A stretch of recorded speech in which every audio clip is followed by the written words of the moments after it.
வணக்கம் மக்களே, அறிவு 2.0 என்ற இந்த சேனலில் உங்களை வரவேற்பதில் மிக்க மகிழ்ச்சி. ஏற்கனவே என்னுடைய முந்தைய சேனலான அறிவுக்கு நீங்கள் தந்த ஆதரவுக்கும் சப்ஸ்கிரைப் செய்து தொடர்ந்து எனது வீடியோவை பார்த்து கமெண்ட் செஞ்சதுக்கும் மிக்க மகிழ்ச்சி.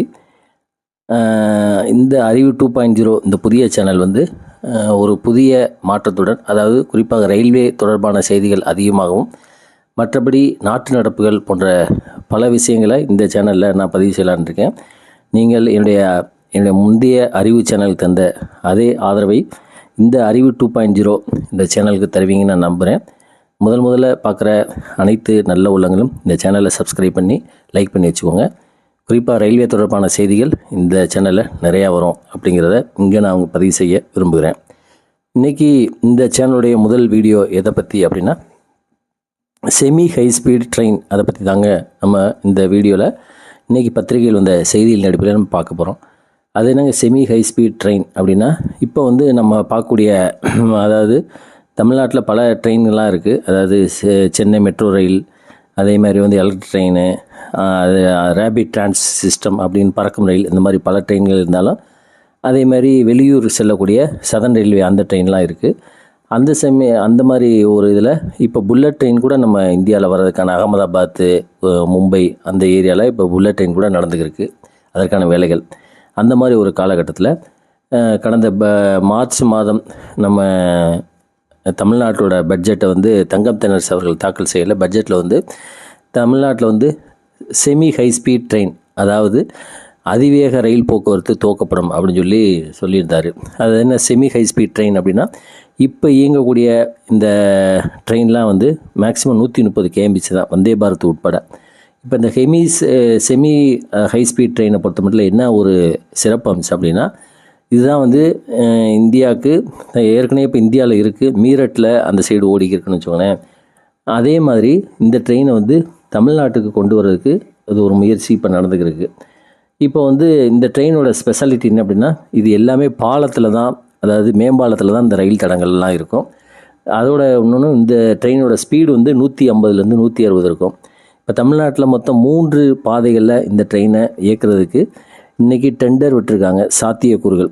இதை செய்ய போகிறது யார் அப்படின்னா, தமிழ்நாடு அரசும் மத்திய அரசும் சேர்ந்து இதை நடத்தி முடிக்க போகிறது சென்னை மெட்ரோ ரயில் CMRL அவங்க தான் நடத்த போகிறாங்க. அதுக்கு இன்றைக்கி டெண்டர் வெளியிட்டிருக்காங்க. அதாவது சாத்தியக்கூறுகள், டீட்டெயில்டு ப்ராஜெக்ட் ரிப்போர்ட் அப்படிங்கிற மாதிரி இந்த திட்டத்துக்கு இதில் 3 முக்கியமான இதை கொண்டு வர போகிறாங்க. அதாவது இந்த செமி ஹை ஸ்பீட் ட்ரெயினை பொறுத்த மட்டும் இதுக்கு RRTS அப்படின்னு ஒரு அமைப்பு உருவாக்க போகிறாங்க. அதாவது ரீஜனல் ரேபிட் டிரான்ஸ்போர்ட் சிஸ்டம், மண்டல விரைவு போக்குவரத்து அமைப்பு அப்படிங்கிறது ஒரு அமைப்பு இந்தியா முழுவதும் உருவாக்க போகிறாங்க. அதில் தமிழ்நாட்டில் இந்த அமைப்பு இருக்குது, RRTS. எப்படி CMRL மாதிரியோ இவங்களுடைய வேலையை என்ன அப்படின்னா, இந்த RRTS நோக்கம் முக்கிய நகரங்களை, சின்ன சின்ன சிறு நகரங்களை இணைக்கிறது தான் இவங்களுடைய தலைநகரத்தோட பெருநகரங்களோட சிறு நகரங்களை இணைக்கிறது. ரயில் போக்குவரத்துக்கு இது ஒரு முக்கிய அமைப்பை உருவாக்குறது தான் RRTS.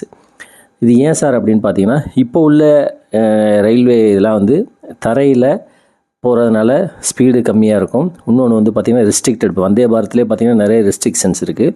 அதேமாதிரி லெவல் கிராசிங் கேட்டு இதெல்லாம் இருக்குது. இதெல்லாம் தவிர்த்துட்டு அதே மாதிரி மனித குறுக்கீடு, இடையூறுகள் இந்த மாதிரிலாம் இருக்கிறதுனால, எப்படி மெட்ரோ ட்ரெயின் எப்படி பாலங்கள் உயரமாக போகிறது மாதிரியே இந்த செமி ஹை ஸ்பீடு ட்ரெயின்ஸ் முழுவதும் மேம்பாலங்கள்லேயே இயக்க போகிறாங்க அப்படிங்கிற செய்தி தான்.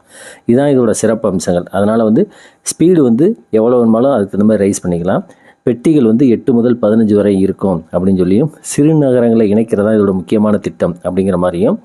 இப்போ இதனால் என்னெல்லாம் சிறப்பு அப்படின்னா, சுற்றுப்புற சூழல் பாதுகாப்பு. ஏன்னா முற்றிலும் எலக்ட்ரிக் அந்த இதனால் ஓடுறதுனால, டீசல் பெட்ரோல் அதெல்லாம் கிடையாது. அதனால் முற்றிலும் இது சுற்றுச்சூழல் பாதுகாப்பு.